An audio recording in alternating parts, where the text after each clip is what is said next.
Hello children, now in my previous lesson I taught you how to tear papers into bits.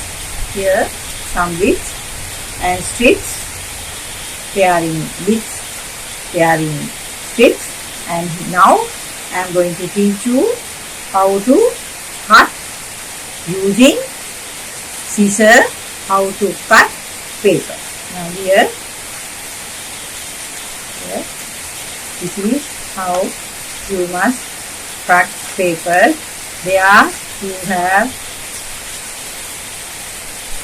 you need a scissor, blunt scissor, and newspapers, and here you are cutting papers into bits.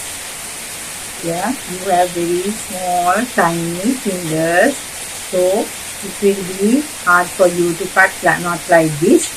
I am cutting very fast, but you can do it very slowly till you are used to the scissor. Now here, this is how you are holding the scissor. I am a right-hander, so left-handers feel little bit difficult to find the scissor for them.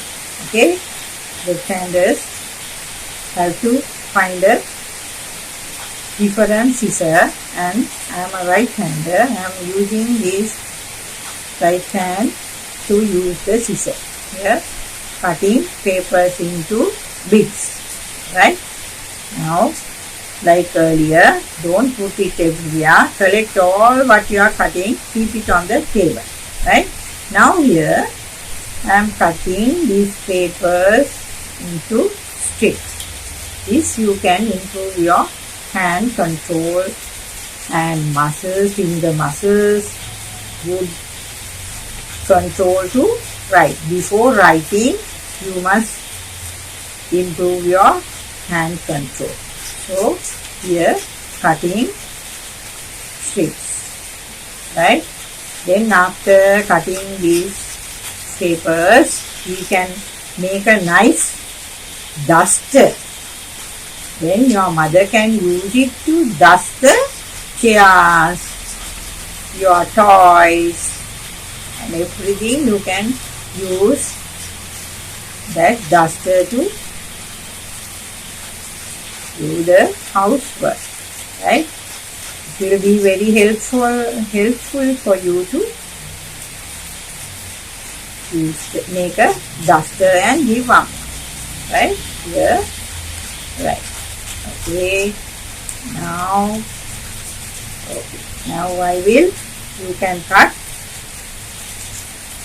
papers like this. Here, strips.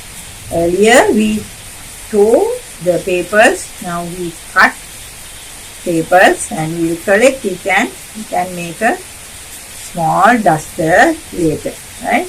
Now children, now slowly you can slowly cut and or tear strips and collect them, and later we'll make a duster. I'll teach you how to make a duster. Right? These paper bits you can put into the dustbin. There you can't use it. If you are using to paper some papers for you can use for pasting and all, it's okay. Now, otherwise don't put it everywhere, just put into the dustbin. Okay. Now children, now next I want you to now to improve your hand control and to here hand bones, and then here the muscles will get fit to work, to hold the pencil, to hold the paintbrush, to point out things. You need good hand control. So that's why we are using scissor to improve your hand muscles and bones, everything. Right? Now, then the next lesson I'll teach you how to make a duster. Duster. That you need some paper strips and a stick and a rope. Okay. Now I will come with those things in my next lesson. Thank you.